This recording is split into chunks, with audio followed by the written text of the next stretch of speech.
It's time for all the hits, highlights, and heroes. It's time for Friday Night Blitz. It's time to lower the boom. Welcome to the Friday Night Blitz. I'm your host, Rob Namnoon. Plenty of booms tonight at Dutch Clark Stadium as the annual Cannon game was played between Pueblo South and Pueblo East. Sure, the East Eagles are the Class 3A defending state champs, but there's something they also want in their possession, the Cannon. For more on this game, let's join Jason Carter live at Dutch Clark Stadium who took in tonight's action. Jason, did the Cannon scare you at all tonight? No, the Cannon didn't scare me because it didn't go off probably as often as the South team would have liked. You know, a very gorgeous night here at Dutch Clark Stadium. You know that big scoreboard we talked to you about at 6 o'clock? Well, it got a pretty good workout in its inaugural game. How many times would this bad boy go off during the course of the evening as South and East battle it out in the 40th edition of the Cannon game? South, they were up 14-6 in the second when East, Daniel Martin, he's going to put together a great couple of minutes here. First, keeps it himself. He's going to find Pater after the long run. That brings the 3A defending champs within 2 of 14-12. Very next drive, Martin again, this time a little bit closer as East, they would take the lead 20-14. Second half, all East. The Eagles, Luke Padula with his best Deion Sanders impression off the punt return. 76 yards, and East, they go up 26-14 in the third. Then how about another one for good measure? We've seen these two already. Martin, Padula, they're going to hook up. The Eagles, they're soaring up 33-14. They roll 54-21. Just their second Cannon game victory in 19 years. And I'm now joined by East starting quarterback Daniel Martin.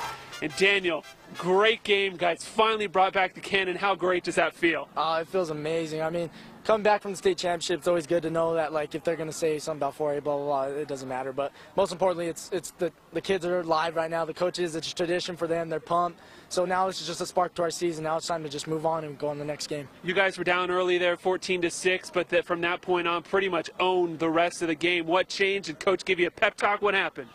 Yeah, he just told us. He's like, hey, we've been here. We've been through adversity. We know what we're up to. We know our job. We know these guys. So let's just go out there, play our football, move the ball, move the chains, be smart with the calls, and let's just move on. There's not a whole lot your senior class and you and your classmates haven't done. State championship now, Cannon game victory. What's next? Hopefully another state championship. You know, that's always the main goal. All right, awesome. Congratulations, cool. Daniel. Thank you so much for your time. Good luck the rest of the season. That is East quarterback Daniel Martin, who leads the Eagles to a huge win in the 40th edition of the Cannon game. All right, let's move on out to CSU Pueblo, where Dolores Huerta, they're hosting Rocky Ford in a good matchup there. Huerta defense, they're stepping up early. Cisco Trujillo with the tackle for loss, game tied at 0. Doesn't stay that way for long though. Rocky Ford, they get lost in the crowd, but Diego Reyes scores. The Melineers up 6-0. Next drive, Reyes again.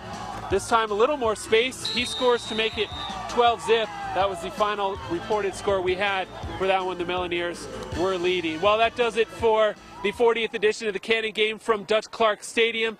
Rob, think you can top that? Because that was a pretty exciting one. That was very well done. Congratulations to the East Eagles. Nice work on your part, Jason. And man, did the Falcons come out of the gates with a difficult schedule. Last week, it was the defending 4A state champs, Pine Creek. This week, they played the team that Pine Creek defeated to win the title, Longmont. For more on the Falcons, we welcome in Josh Williamson, who's in the Blitzplex. Josh. Good evening, Rob. Yeah, the schedule makers did not do the Falcons any favors, did they? But then getting the tough ones out of the way makes you stronger the rest of the way.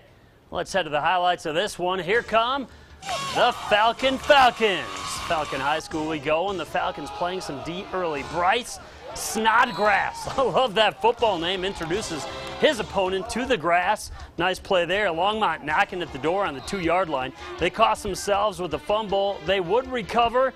That would set up a field goal, and Longmont would take a 3-0 lead. Matt Bastian makes something out of nothing, picking up a first down for the Falcons. Longmont travels to pick up the win, though, 45-26. Pueblo West and Vista Ridge now. Pueblo West, they pick up a key first down. Connor Farnworth to Dean Thompson, who takes a lick and keeps on ticking. His helmet knocked off and all. West trying to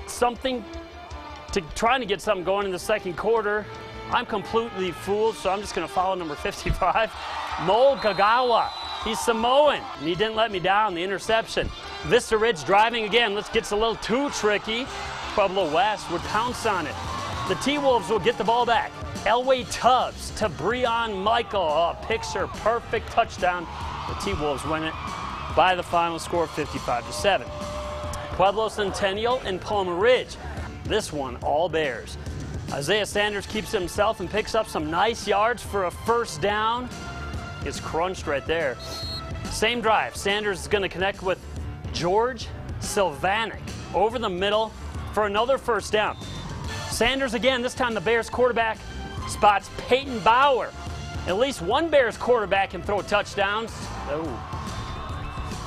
And it is week 2 in the books. Some primetime players, they came out to play under the Friday night lights tonight, Rob. Thank you, Josh. Boy, that Isaiah Sanders, he can play some quarterback for the Bears. Now, the Discovery Canyon Thunder, they were in search of their first win of the season tonight. If the Thunder were going to get into the win column, they would need to slow down that high-octane offense of Holy Family. To D20 Stadium we go. First quarter, the Tigers going to try and go in the air first, but Matt Call going to swat it down like J.J. Watt. Tigers, they try the ground now. Michael Zeman gonna hit the hole. He is gone. Holy moly, the final score. Holy Family would win 64-60. Florence hosting Faith Christian. Husky running back Jeremiah Spear. Big, good run there. Then Florence, Sam Morgan. They played some D tonight at Husky Stadium as the Huskies pick up a W as they win by a final of 15-12. Coming up on the Blitz, more Prep Pigskin as we check in with the heavy hitting contest between Cheyenne Mountain and Air Academy next on the Blitz.